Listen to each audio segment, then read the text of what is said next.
સુરતના કામરેજ વિસ્તારમાં શ્રી સૌરાષ્ટ્ર પટેલ સેવા સમાજ દ્વારા જમનાબા વિદ્યાર્થી ભવનનો લોકાર્પણ સમારોહ આગામી 24મી મેના રોજ યોજાવાનો છે, જે અંગે આજે માહિતી આપવામાં આવી હતી।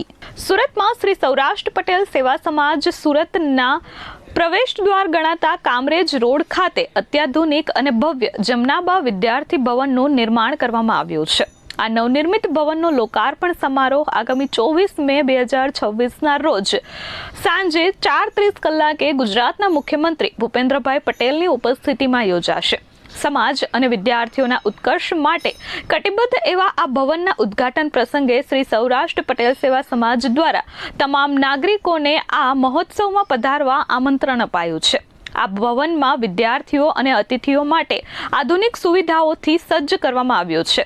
1000 જેટલા વિદ્યાર્થીઓ અહીં રહી પોતાનો અભ્યાસ કરી શકે તેવી ઉત્કૃષ્ટ સુવિધા ઊભી કરવામાં આવી છે। આ સાથે બહારથી આવતા મહેમાનો અને અતિથિઓ માટે 100 જેટલા સુસજ્જ અતિથિ ભવન રૂમની વ્યવસ્થા કરાઈ છે। આ સાથે વાંચનાલય, લાઇબ્રેરી સહિતની તમામ સુવિધાઓ અહીં ઉપલબ્ધ થઈ છે। આ ઉપરાંત અખંડ ભારતના શિલ્પી સરદાર વલ્લભભાઈ પટેલની 31 ફૂટ ઊંચી ભવ્ય પ્રતિમાનું પણ સ્થાપન કરવામાં આવ્યું છે। શ્રી સૌરાષ્ટ્ર પટેલ સેવા સમાજ સુરત તરફથી સુરતના પ્રવેશદ્વાર કામરેજ રોડ ખાતે જમનાબા વિદ્યાર્થી ભવનનું નિર્માણ થયું છે। આગામી 24/5/2026ને રવિવારે માનનીય મુખ્યમંત્રી શ્રી ભૂપેન્દ્રભાઈ પટેલની ઉપસ્થિતિમાં એનું લોકાર્પણ થવાનું છે। આ લોકાર્પણ પ્રસંગે આપ સૌને પધારવા સહૃદયથી નિમંત્રણ છે।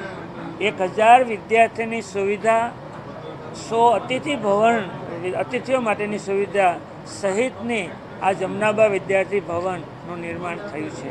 વિશાળ વાંચનાલય, પુસ્તકાલય અને સમાજ અને વિદ્યાર્થી માટેની પ્રવૃત્તિનું કેન્દ્ર એવા જમનાબા વિદ્યાર્થી ભવન આ સુરતને અર્પણ થાય છે।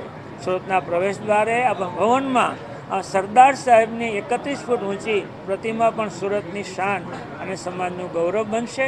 બસ આપ સૌ આ લોકાર્પણ પ્રસંગે ઉપસ્થિત રહો એવું ભાવભીનું નિમંત્રણ છે।